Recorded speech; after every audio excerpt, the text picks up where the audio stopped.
smiled. He was as surprised by this as he was by what he had done just now. Then he added, "Leave the rest to me." "Thank you very much." Brain smiled by way of reply, and sheathed his sword. Then, he lowered his stance and turned the sword and sheath over at his waist. "Please be careful. Succulent uses illusions. What you see may not be real." "I see, yes, quite a tricky opponent. Still, it'll be fine." Brain stayed where he was, staring silently at Succulent. He had created 5 illusory duplicates out of nowhere, and he gleamed with what seemed to be a magical radiance. In addition, he seemed to have donned some kind of shadowy cloak. Brain had no idea what kind of magic Succulent had used. "Thank you for giving me time to prepare. Magic casters are more powerful than warriors when they can prepare themselves. You lose, Unglaus." No need thank me. After talking to him, well, I'm pretty sure I can't lose." Big words for a hired blade. "So you're staying there to protect that punk. How sweet of you." Brain heard the sound of Climb shifting from down where he lay at Brain's feet. Climb must have been feeling guilty about giving the enemy time to prepare himself. Therefore, Brain made a declaration, loud enough that Climb could hear. "One strike." "What?" "I said, I'm going to take you down in one strike, Succulent. Try it if you can." Succulent charged him, wreathed by his afterimages. As his opponent entered his attack range, Brain swiveled, completely ignoring how he was exposing his defenseless back to the oncoming Succulent.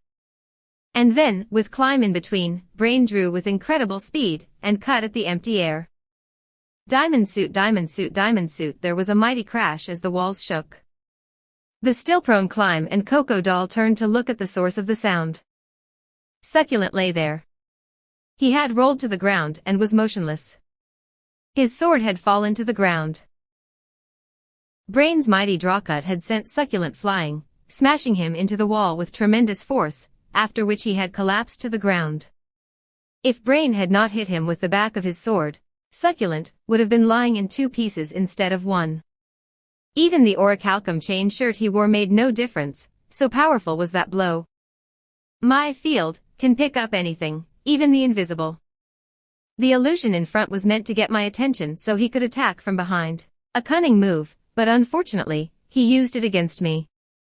Plus, attacking Climecoin was a poor choice for you. Let me guess, you wanted to kill him, and then mock me for not being able to protect him. However, you were so focused on attacking Climecoin, who was lying on the ground, that you didn't keep an eye on me.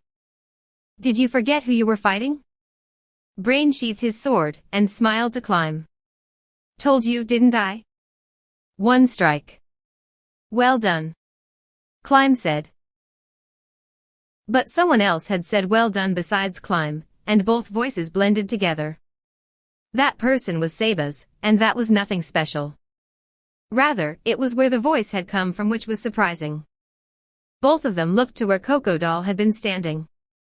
In his place was Seba's, and beside him was the limp form of Coco Doll. "When did you arrive?" Seba's responded calmly to Brain's question, "Just now. I believe you were both focused on Succulent, and did not notice me." Is that so?" "No way," Brain though as he answered. "I had field active, didn't I? It might have a narrow radius, but I should have sensed him if he had come running up to us. But I didn't sense him at all. Until now, only that monster Shaltir Bloodfallen could do that. Well, I had my suspicions when he emitted his murderous intent back then, but now I'm sure of it. He's the match of that monster. Where does he come from?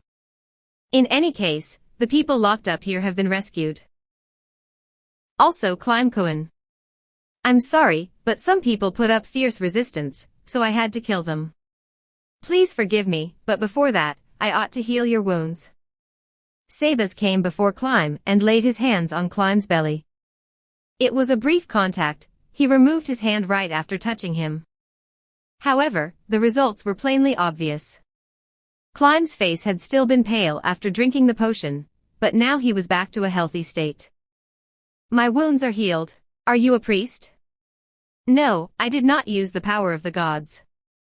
Instead, I infused my key into you for healing. A monk then? No wonder, Brain exclaimed. Now he understood why Sabas was neither armed nor armored. Sabas merely smiled as an affirmative. Then, what do you two plan to do next? Well, I intend to hurry to the nearest guard post, explain the situation, and come back with some men. I hope you two gentlemen can hold the fort here until then. For all we know, 8 Fingers might send reinforcements. Well, I'm already on this boat, might as well enjoy the ride. It is fine with me as well. However, could I trouble you not to mention me? I came to this country to do business, and to be honest, I do not wish to continue interfering in the underworld of a foreign nation. I'm fine. If anyone asks, just say Stranov will vouch for me. I understand. I will do as the two of you say. Then, please allow me to make use of you two gentlemen for now. Part 3 Lower Fire Month, 9th month, 3rd day 1905. Climb finally returned to the royal palace as darkness began to spread over the royal capital. His wounds were completely healed, but he was dog-tired. The fighting had taken quite some time, and so had coordinating matters after the fact. In the end, things had worked out not because Climb had Renner's backing, but because the soldiers were afraid of 8 Fingers, and did not dare handle things too eagerly. The biggest problem had been the question of taking responsibility. The person in charge might as well become a target of 8 Fingers, to be made into an example. This was not a distant probability, but a distinct possibility. Therefore, Climb had simply written the events down and asked the soldiers to send it to Renner. After receiving her approval, he had signed his name, and that of his mistress Renner, as the people responsible. Of course, there were drawbacks to doing so, but there were at least 2 merits to that approach. The first was that Renner's reputation would be boosted. She had acted against an organization eating away at the heart of the kingdom, and they were a filthy band of slave-trading scoundrels to boot. In addition, her subordinate had led the charge against that crime syndicate. That would surely boost the public opinion of Renner, who otherwise remained within the palace. The second was that they could protect Sabas, and the woman he had rescued from abuse in that brothel.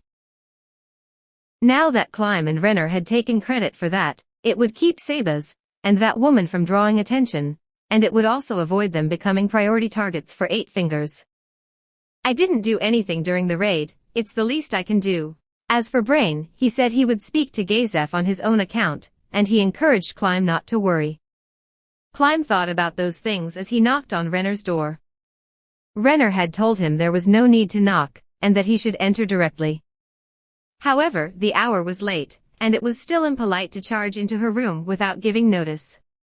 Ever since he had accidentally seen Renner in a sheer silk nightie, he made sure to knock every time he visited. His mistress had agreed on that. While Climb waited for an answer, he sniffed himself. He had bathed and scrubbed himself, but he was not certain that the stink of blood was gone, because his nose was used to it. Frankly speaking, he should not have entered Renner's bedchambers in this attire, but it was imperative that he reported the day's events to Renner in his own words. The most important thing was the people who had been locked up in that place. They were currently in the custody of the guard post, but they would need to be taken somewhere safe within a few days. Some of them were hurt, so he had to arrange for priests and other healers to go and help them. Renner-sama is kind. She will surely lend a hand to the people if they are in need. Climb felt his heart grow heavy as he thought about all the things he would be troubling his mistress with. He could not help but think about how much better it would be if he were stronger. It was all thanks to her that he could lead a life like this and serve such a great mistress, yet he could not do more for her. Strange. There didn't seem to be an answer. There wasn't one, right? He had not heard her granting him permission to enter. Nobody was standing watch in front of the door, so Renner ought not to be asleep yet. Could she have accidentally fallen asleep without informing the night watchman? Climb knocked again. This time, Climb heard a quiet voice granting him entry from inside the room. That put his heart at ease and he entered. He had already decided on the first thing he would do. Forgive my late return. He bowed his head low, in apology. I was so worried. Climb could hear distinct anger in Renner's voice, which surprised him. Climb's mistress very rarely got angry. Even when insulted, she had never displayed her anger in front of Climb. That was why he was acutely aware that Renner had been truly worried about him. He struggled against the warm tears that threatened to leak from the corner of his eyes, and lowered his head in sincere apology. I was really worried about you. When I thought about how 8 Fingers might have struck first and done something to you, what exactly happened? I received a brief report, but can you explain in detail? Climb was going to deliver his report from a standing position, but Renner insisted that he sit down. Thus, Climb took a seat. There was a teacup in front of him, and Renner poured him a piping hot cup of tea from her warm bottle. After thanking her, he sipped at the tea. Climb then narrated the entire situation to Renner, because some people needed her help. What did you think of those people when you saw them? Climb was briefly baffled by the first question Renner had asked after hearing the proceedings. However, she had asked, so he had to answer. I felt sorry for them. If I were stronger, I could have saved these people from their suffering. Really now? You must have felt sorry for them, Climb. I did. Is that so? You're really nice, Climb. Renner-sama, if you need me to protect them, I can go at any time. I have already resolved myself. I'll call on you when the time comes. Let's leave that aside for now. I have something to tell you. Tomorrow, or the day after at latest, we intend to launch attacks on the 8 Fingers bases indicated on the parchment Locus gave us. You can imagine how their defenses will become stronger as time goes on, thanks to the attack on the brothel. My sincerest apologies. It was my fault for acting on my own. No, please pay it no heed. Think of it as us deciding on a course of action. Besides, I do like how you performed this time round, Climb. You captured Succulent, a member of 6 Arms, and brought in Coco Doll, the head of the slavery division. That ought to shake our opponents to the core. Therefore, I want to capitalize on this victory. Renner lightly punched the air in a cute way. We'll hit them again before they can get the word out of the royal capital. Understood. I will go rest now, and gather my strength for tomorrow's operations. Please do.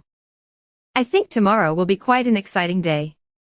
Please keep that in mind. Diamond suit, diamond suit, diamond suit. Climb left the room. He felt the scent of blood had faded away somewhat. Thank you very much, Climb.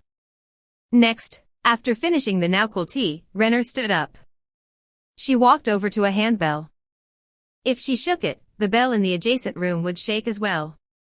As she thought of the face of the maid waiting in the next room, she smiled coldly. How fortunate that she was on duty today. My, what kind of expression should I put on now? Renner went up before the mirror and cupped her face with both hands. Then she rubbed up and down. She was only human, and doing so would not change the shape of her face. It was merely a form of self-affirmation. Renner let go and smiled. No, this is the smile a princess wears for meeting others. Renner smiled again.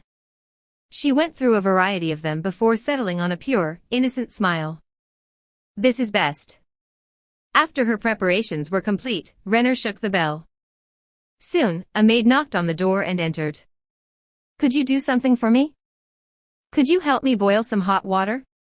At once, Renner-sama. The maid bowed, and Renner smiled to her. What's the matter? You seem quite happy today.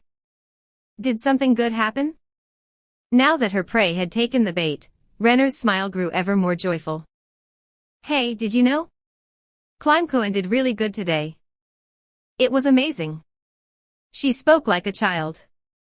It was the attitude which fit a foolish princess leaking important information all over the place. Well, isn't that lovely? The maid hated Climb, and she tried her best to hide her displeasure. However, she could not keep her emotions out of her words. Die. You should die. Everyone who dares look down on my Climb should die. Renner pretended she had not heard the maid's response, because Renner was an innocent little princess. She did not sense others' ill intentions and took their rudeness in stride. She was a naive, innocent, and foolish princess. Yup. He was so amazing. Climb beat up a whole bunch of bad guys. And then he rescued a lot of people the bad guys locked up. He sent them to, yeah, I think he sent them to a guard post. Now we can punish the nobles who helped the bad guys do bad things. Really now? Marvelous, that's Renner Sama's Climsan for you. Then, could I trouble you to tell me of his heroic deeds? The maid believed the princess was clueless, and would not suspect anything. Thus, Renner began ensnaring that stupid woman in her scheme. Everything sat within the palm of her hand. All this was in order to gain what she wanted. Lower Fire Month, 9th month, 3rd day 2210. A strange-looking group blended into the darkness. They were all outfitted differently, without any sense of regimentation or unity. The closest thing to them would probably be adventurers. At their head was a stout, muscular man. Behind him was an effete-looking pretty boy, and a woman in gauzy silks. Behind him was a robed person, and someone in a suit of full-plate armor brought up the rear. The group were looking at an opened door. The room beyond was pitch dark, and they sensed that any previous occupants were long gone. A look around did not turn up anyone else. This was quite a strange situation. Indeed, the brothel should have been stripped bare and taken to a guard post. That said, someone ought to have been posted to stand watch, even if the place was empty. In fact, if one looked along the otherwise empty streets, one would be able to see signal fires where the night watch would have been stationed. Yet, there was nobody here. That was because this group had used their influence to temporarily get rid of the sentries. The stone-faced man at their head, Zero, glared fiercely at the gutted brothel and growled, "This is too big to be a mere joke. I need to apologize to Coco Doll. I lent him Succulent of 6 arms, but to think this place was taken down so easily, and on the day I sent him over, what a joke." Sneering laughter came from behind him. Zero turned and fixed the source of that laughter with a razor-sharp gaze. The woman in silks knew Zero's personality, and she hurriedly said, "Ah well. So boss, what should we do now? Should we kill Succulent, since he got captured? If we're going with that, he ought to be at the guard post.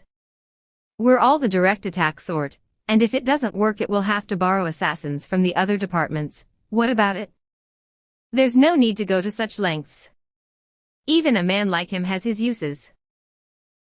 I'll just ask the Count to release him, that'll cost a pretty penny though. Go make a list of what the Count likes." "How about Coco Doll?" the delicate pretty boy asked. "He has his own connections. If he has any requests, we'll handle them through our connections." Count it as a form of apology. "How about the guest list? I heard the guards took it, no? Information on that front has not come in yet. Or rather, I hear they have not learned any concrete details." The voice from under the robe was grim. It was as though someone were speaking out of a grave. The sepulchral voice sent a chill down its listeners' spines. "I'd like to get my hands on it.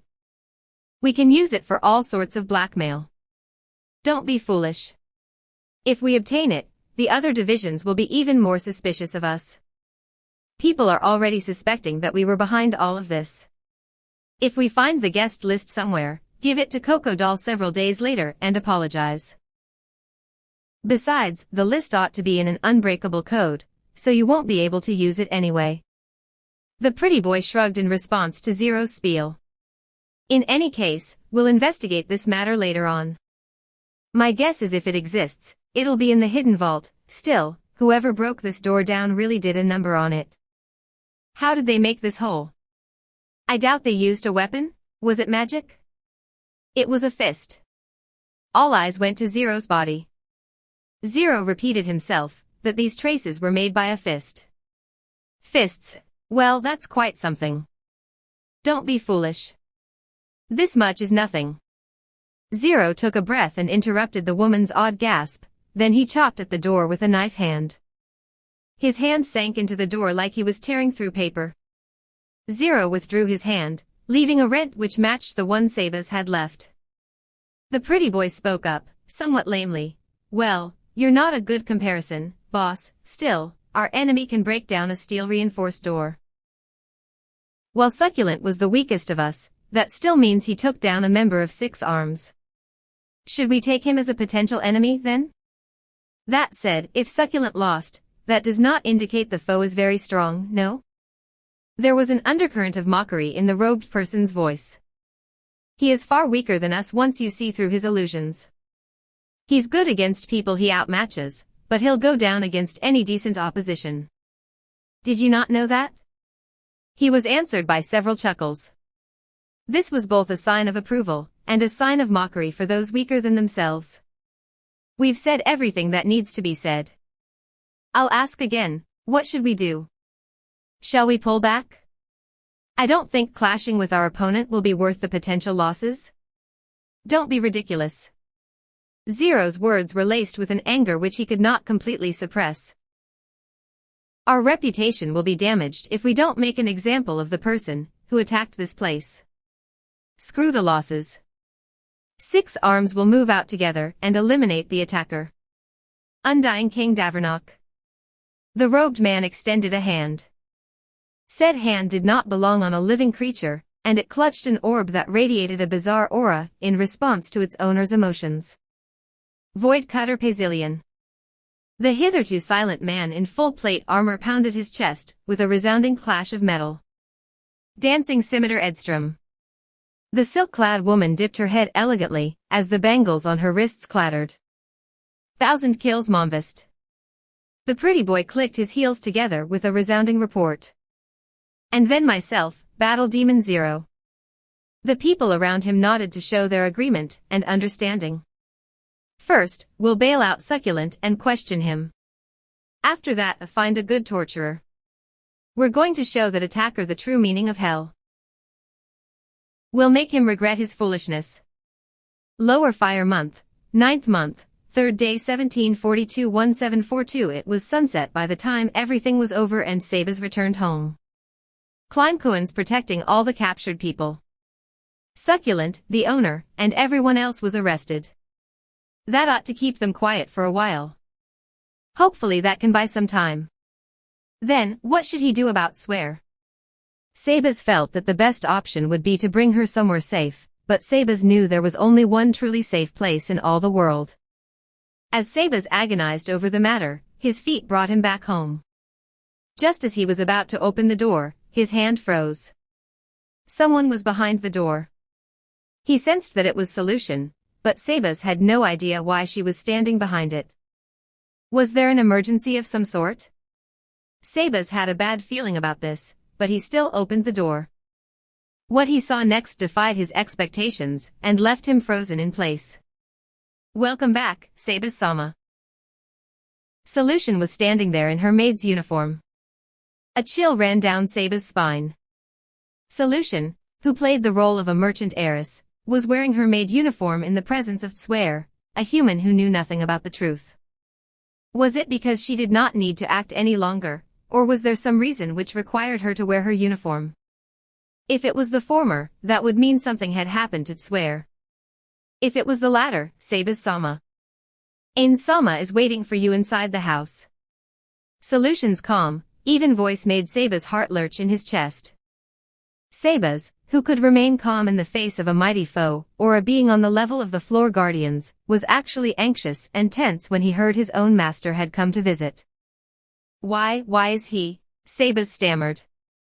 Solution merely watched him in silence. Sabas-sama. Ain-sana is waiting for you. There was nothing else to be said. All Sabas could do was follow Solution into the house. His steps were heavy, like a condemned criminal walking to the chopping block. Clone. New paste. Few persons can be made to believe that it is not quite an easy thing to invent a method of secret writing which shall baffle